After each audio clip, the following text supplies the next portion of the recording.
આ પ્રસંગની જ્યારે મહંત સ્વામી મહારાજ આગળ વાત કરવામાં આવી ત્યારે મહંત સ્વામી મહારાજે પેલો પ્રસંગ યાદ કર્યો કે પ્રમુખ સ્વામી મહારાજે 1985ની સાલમાં જ્યારે આપણા સમયાની અંદર ગુણાતન સ્વામી દ્વિશતાબ્દી મહોત્સવમાં land and settlement minister Joseph Maturia કેન્યાથી આવ્યા હતા અને એમને એ વખતે સભાની અંદર જાહેરમાં પ્રતિજ્ઞા લીધી હતી કે હું હવેથી ક્યારેય દારૂને હાથ નહીં લગાડું. જાહેરમાં પ્રતિજ્ઞા લીધી હતી 85ની સાલમાં. વર્ષો પછી એ બિયર એમને છોડ્યો. વર્ષો પછી સમયાની અંદર આપણે સમયમાં આવ્યા એ પણ વિડીયો છે અને આગળ એમને પ્રતિજ્ઞા લીધી એ પણ વિડીયો છે કે મેં ક્યારેય સ્વામી આગળ જ્યારે નિયમ લીધો પછી ક્યારેય બિયર લીધું નથી. આ પ્રસંગ મહંત સ્વામી મહારાજ યાદ કરીને કહે છે કે પ્રમુખ સ્વામી મહારાજ એ વખત બોલેલા કે આપણો આ દ્વિશતાબ્દી મહોત્સવ છે ને સાર્થક થઈ ગયો. એક વ્યક્તિ વ્યસન છોડ્યું ને તો એમાં આપણો આ સમય સાર્થક થઈ ગયો. એમ આ મુંબઈનો જે જન્મજયંતિ મહોત્સવ ઉજવાયો એ પણ આપણો સમયો સાર્થક થઈ ગયો. આ એસીપી રાજેન્દ્રભાઈએ વ્યસન છોડ્યું. અહીંયા જ રાજકોટનો પ્રસંગ છે. રાજકોટની અંદર પણ મહંત સ્વામી મહારાજ જ્યારે પધારવાના હતા અને એરપોર્ટની અંદર લેવા માટે જ્યારે બધા હરિભક્તો અને સંતો ત્યાં આગળ ઉપસ્થિત હતા, અમુક વખતે અજ્ઞાનવશ થઈને પણ ક્યારેક વ્યક્તિ કોઈકનું અપમાન કરી બેસતા હોય છે અને જ્યાં સુધી એમને સાચું જ્ઞાન ના હોય ત્યાં સુધી એ ભ્રાંતિમાં રહેતા હોય છે. એવા જ એરપોર્ટના સિક્યુરિટી ઇન્ચાર્જ પીઆઈ સાહેબ હતા અને એમને ઘણો બધો મનની અંદર અણસમજણના કારણે એવો કંઈક દ્વેષ હશે, પરંતુ જ્યારે સંતોએ વાત કરી કે તમે મહંત સ્વામી મહારાજનું સ્વાગત કરવા માટે હાર પહેરાવો અને એ વખતે જ્યારે સ્વાગતનો હાર પહેરાવવા માટે આ પીઆઈ સાહેબ ત્યાં આગળ ગયા અને સ્વામીને હાર પહેરાવ્યો. હવે હાર પહેરાવતા તો કેટલી મિનિટ થાય? આમ હાર્ડલી આપણે જોઈએ તો 30-40 સેકન્ડ થાય અને સ્વામીને હાર પહેરાવ્યો, સ્વામીએ કાઢીને તરત જ એમને હાર પહેરાવ્યો.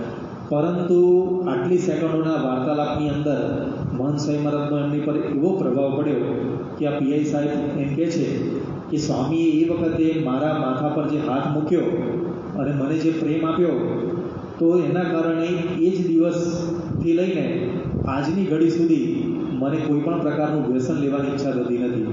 અગાઉ મારી દીકરીએ અને મારા પિતાજીએ બંનેએ મને વ્યસન મુકાવવા માટે ઘણી બધી વખત વાત કરી હતી, પણ મારું આ વ્યસન છૂટતું નહોતું. પણ સ્વામીના આજે થોડી ક્ષણોની મુલાકાત અને દર્શનથી સૌથી મોટો તો શું એમને ફાયદો થયો કે જે કંઈ પણ પૂર્વગ્રહ હતો સંપ્રદાય વિશે એ બધો પૂર્વગ્રહ ઓગળી ગયો. તો જેમ પ્રભુપદ પ્રગટ કરાવત પ્રીતિ, આવા જે સાચા સંત છે ને એ ભગવાનની સાચી ઓળખાણ આપણને કરાવે છે. લોયાના 3જા વચનાવની અંદર શ્રીજી મહારાજે મહાત્મા સહિત નિશ્ચયવાળા હરિભક્તોના લક્ષણો કીધા છે. જે હરિભક્તના અંતરની અંદર આવો મહાત્મા સહિત નિશ્ચય હોય એના કેવા કેવા લક્ષણો હોય છે. તો ખાલી આવા સાચા સંત ભગવાનની ઓળખાણ કરાવીને છૂટા થઈ જાય છે એવું નથી, પણ આપણા અંતરની અંદર એવી દ્રઢ નિષ્ઠા કરાવે છે આપણને. અને એ નિષ્ઠા કેવી, એનો પાયો કેવો અચળ કરાવે છે. તો દેશ અને પરદેશમાં રહેતા બધા હરિભક્તોના જ્યારે આપણે નિયમ ધર્મ જોઈએ, એમની વાતો સાંભળીએ ત્યારે આપણને આશ્ચર્ય થાય છે કે આવા હરિભક્તો આવી સ્થિતિની અંદર એ નિયમ પાડી શકે છે. તો એવા હરિભક્તોના થોડા પ્રસંગો આપણે જોઈએ. ઓસ્ટ્રેલિયાની અંદર શેફર્ટનની અંદર એક ધનુષ નામનો બાળક, હવે 3જા ધોરણમાં ભણે, આટલો નાનો બાળક સત્સંગ દીક્ષાનો મુખપાઠ એને ચાલુ કરી દીધો હતો. અને જ્યારે બાળકને સ્કૂલમાંથી રિસેસ પડે ત્યારે બાળકોને રમવા માટે ગ્રાઉન્ડમાં મોકલતા હોય અને ગ્રાઉન્ડની અંદર વરસાદ પડ્યો તો બધા બાળકો પાછા સ્કૂલમાં અંદર બિલ્ડિંગમાં આવી ગયા. એટલે હવે આ ટાઈમ પસાર કરવા માટે એમના જે શિક્ષક હશે ને એ શિક્ષકે મોટી સ્ક્રીન ઉપર એક ફિલ્મ ચાલુ કર્યું જેથી કરીને આ બાળકોનો સમય પસાર થઈ જાય. તો ફિલ્મની અંદર જે કંઈક દ્રશ્યો હશે તો આ ધનુષના બાળકના મનમાં વિચાર આવવા લાગ્યા કે સત્સંગ દીક્ષાની અંદર તો મહંત સ્વામી મહારાજે ના પાડી છે કે ચલચિત્ર વગેરે જોવું નહીં, એટલે મારાથી આ જોઈ ના શકાય. એટલે એને શું ઉપાય કર્યો, સ્કૂલમાં પેલી કેપ પહેરાવે ને માથા ઉપર, એ ટોપી છે એ આમ પોતાની આંખ આગળ લાવી દીધી, આમ નીચે લાવી દીધી કે જેથી કરીને જોઈ ના શકાય. હવે આવા 3 વર્ષના બાળકને આવું પણ સુજાડી ગયું છે. પછી એને બીજો વિચાર આવ્યો કે મને ભલે દેખાતું નથી પણ મને સંભળાય તો છે ને, મારે આ પણ ના કરવું જોઈએ. અને એ વખતે એને વિચાર કર્યો કે હું આમાંથી બહાર નીકળવા માટે શું ઉપાય કરું. એટલે તરત જ એમના શિક્ષક પાસે જઈને એમને કીધું કે આજે મને છે ને બીમારી જેવું લાગે છે, મારા ફાધરને ફોન કરી આપશો. એટલે શિક્ષકે છે એમના ફાધરને ફોન કર્યો કે તમારા દીકરા છે થોડાક બીમાર જેવા છે, તો ખાસ તમે આગળ આવી જાઓ સ્કૂલની અંદર. અને એ વખતે એના ફાધર સ્કૂલમાં લેવા માટે આવ્યા અને આ ધનુષ તો દોડતો એના પપ્પા જોડે ગયો. એના ફાધર કે તું બીમાર છે, ઘરે સ્કૂલમાંથી ફોન આવ્યો છે, તને તો સારું છે. અને એ વખતે ધનુષે બધી વાત કરી અને એના પિતાને પણ આશ્ચર્ય થયું. એના પિતા ઘરે લઈ ગયા. સાંજે ફરીથી પાછા સ્કૂલમાં મૂકવા માટે આવ્યા ત્યારે એમના શિક્ષકને વાત કરી. હવે શિક્ષક ઓસ્ટ્રેલિયન હતા, ત્યાંના દોડ્યા. હવે એ લોકોના તો આવા સિલેબસમાં જ કાંઈ આવું હોય નહીં ને કે મૂવી ના જોવું કે આવી રીતે પિક્ચર ન જોવાના હોય, આવું તો એમના મગજમાં જ ના બેસતું હોય. પણ જ્યારે એમને આ નાના બાળકનો આવો નિયમ સાંભળ્યો ને તો બહુ જ આશ્ચર્યમાં પડી ગયા. અને એમણે કીધું કે અમારી સ્કૂલમાં આમ તો એવો રિવાજ નથી કે જુદી વ્યવસ્થા કરવી, પણ આ બાળક માટે અમે એનું નિયમનું પાલન થાય એના માટે અમે જુદી રૂમ ખોલી આપીશું અને એની અંદર બેસીને એનું કાર્ય પોતે કરી શકે એવી વ્યવસ્થા કરશું. પણ એક નાના 3 વર્ષના બાળક હવે આની અંદર ભગવાનની આવી શ્રદ્ધા પ્રગટાવી એ સંતનું કેટલું મોટું કાર્ય છે. આવા તો દેશ અને વિદેશની અંદર હજારો હરિભક્તો છે કે ગમે તેવી પરિસ્થિતિની અંદર ક્યારેય પોતાના નિયમ ધર્મની અંદર એ ઉણપ નથી આવતી. તો આવા સાચા સંત મળવાને પહેલાં તો એ જ અઘરી વસ્તુ છે. પણ એ સંત તો આપણને મળી ગયા છે આજે મહંત સ્વામી મહારાજ રૂપે, અને દેશ અને વિદેશની અંદર વિચરણ કરે છે. કોરોના સમય કાળ દરમિયાન આપણને બધાને અનુભવ છે કે આ કોવિડ કાળ દરમિયાન બધા જ જે બધા સ્કૂલમાં શિક્ષક તરીકે હશે અથવા તો સ્કૂલનું સંચાલન કરતા હશે ને એમને વિશેષ અનુભવ હશે. કોરોનાની અંદર બધું એજ્યુકેશન કેવું ઓનલાઈન થઈ ગયેલું, એટલે કાં તો મોબાઈલની અંદર હોય, કાં તો ટેબ્લેટમાં હોય, કાં તો કોમ્પ્યુટરની અંદર હોય. હવે એ વખતના બાળકો એટલા બધા એડિક્ટ થઈ ગયા હતા એનાથી કે સમયની અંદર પછીના વર્ષોની અંદર કે અમારે સારંગપુરમાં સ્કૂલમાં સંતો વાત કરતા હતા કે આ છોકરાઓને આમાંથી આ જે બધી અસર થઈ છે ને બધી નેગેટિવ અસર, એમાંથી બહાર નીકળતા બહુ ટાઈમ લાગી જશે. કારણ કે છોકરાના મનમાં તો કેવું, એને કંઈક ભણવા માટે મોબાઈલ હાથમાં લીધો ના હોય, લઈને પછી ગેમ રમવા બેસી જાય, કંઈક જોવા બેસી જાય અને એની બધી અસરો પડી હોય મનમાં. પણ મહંત સ્વામી મહારાજે આવા સમયે કેવો વિચાર કર્યો કે બધા સત્સંગ દીક્ષા ગ્રંથનો મુખપાઠ કરે, બાળકોને બધાને એમાં જોડી દીધા, વડીલોને એમાં જોડી દીધા. અને એ વખતે આખું આ જે અભિયાન ઉપાડ્યું અને કોરોના કાળ દરમિયાન કોઈને આવું વિચાર નહીં હોય.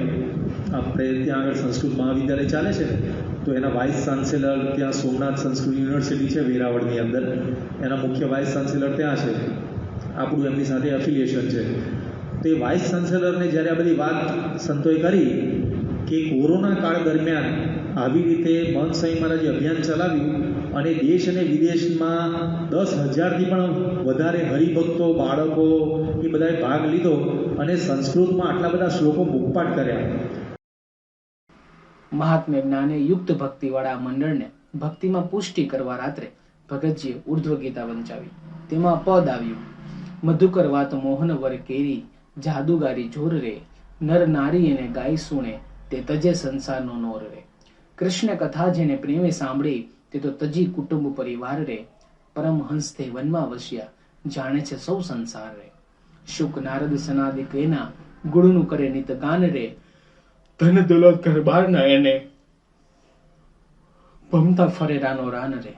એવું અમે જાણીએ તો એના ગુણ મુખ થકી નવ મેલાય રે, પાણીડું પીને ઘર અમે પૂછ્યું હવે એનો સો ઉપાય રે. જે કોઈ જગમાં એને અનુસરશે તેના તે પવાડા ગવાય રે, મુક્તાનંદના નાથને સેવી જગ છત્રાયા થાય રે. એટલે યજ્ઞપુરુષ દાસજીને હસીને કહ્યું, આ તો પૂર્વથી જ રીત ચાલતી આવે છે, આપણે કઈ નવીન નથી. તે સાંભળી ભગતજી હસ્યા અને બોલ્યા, ભગવાન ને સંતની એક સરખી જ રીત હોય છે. તેથી તે મૂર્તિનું જ્યારે મુમુક્ષુ જીવો શ્રદ્ધાએ સહિત દર્શન કરે છે ત્યારે તેમની સર્વ ઇન્દ્રિયો તો તે મૂર્તિ સન્મુખ તણાઈ જાય છે. પછી તો તેનું જ દર્શન, તેની જ વાત અને તેનો જ પ્રસંગ ગમે અને તેની જ પછવાડે રાન રાન અને પાન પાન થઈ જાય તો પણ ફરે. વળી ભગવાન પણ રસ્યા બાલમ છે, તેવા ભક્તને પોતાની મૂર્તિનું અલૌકિક સુખ આપ્યા જ કરે. એટલે જગતના સુખની ગણતરી જ તેને રહે નહીં. ગોપીઓને શ્રી કૃષ્ણને વિશે અપાર સ્નેહ હતો. તેવો સ્નેહ બધાએ સિદ્ધ કરવો જોઈએ. એમ સત્પુરુષમાં જોડાવાની અલૌકિક વાતો કરી.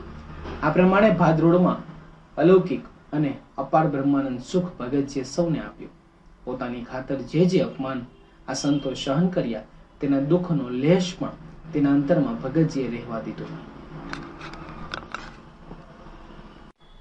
એમ રોજ કથા કરે, વાતો કરે, વળી સૌના અંગના વચનામૃત પણ વંચાવે. તેમાં યજ્ઞ પુરુષ દાસજીએ વચનામૃત ગરડા મધ્ય પ્રકરણ 7 વાંચ્યું. તે સાંભળી ભગતજી અત્યંત રાજી થઈ ગયા. અનાદિ સિદ્ધ અને કેવળ આ બ્રહ્માંડમાં ઉપાસનાની પ્રવાર્તવા જ તેમણે જન્મ ધર્યો છે એવા આ સંત વર્ય પોતાની સિદ્ધ દશાનો લેશ પણ અંશ કોઈને ન જણાય અને સેવક ભાવ, દીન ભાવ સૌને દેખાય એવા અંગવાળા હતા. અને પોતાના ગુરુરૂપ હરિપ્રાગજી ભગત પાસે તો પોતે કઈ છે જ નહીં એમ સદા તેઓ વર્તતા. ખરો શિષ્ય ભાવ જ આ છે, ખરી ભક્તિ જ આ છે. પોતાના ઈષ્ટદેવને જ સર્વ ગુણ સંપન્ન અને સર્વ દોષે રહિત અને સર્વ સુખના નિધાન સમજે. અને એમ સમજીને એવા મોટા સંત હોય તેની અતિશય સેવા કરે અને પરમેશ્વરની આજ્ઞામાં જેમ કહે તેમ મંડ્યો રહે. પછી પરમેશ્વર તેને કૃપા દ્રષ્ટિએ કરીને જુએ ત્યારે એના સર્વે વિકાર તત્કાળ ટળી જાય છે. માટે જો મોટા પુરુષના ગુણ લાવવા હોય તો સદા દાસભાવ, સેવક ભાવ અને પોતાના ઈષ્ટદેવની જ મહત્તાનો વિચાર કર્યા કરવો જોઈએ. અને એમ સમજવું જોઈએ કે આ પુરુષ તો અતિશય મોટા છે અને એની આગળ લાખો માણસ હાથ જોડીને ઉભા રહે છે, તો પણ લેશ માત્ર સંસારના સુખને ઈચ્છતા નથી. અને હું તો અતિશય પામર છું ને કેવળ સંસારના સુખમાં આસક્ત થઈ રહ્યો છું અને પરમેશ્વરની વાતમાં તો લેશ માત્ર સમજતો નથી. માટે મને ધિક્કાર છે. એવી રીતે અનુતાપ કરે અને મોટા પુરુષનો ગુણ ગ્રહણ કરે. પછી તેમાં સત્પુરુષના જેવા ગુણ આવે છે.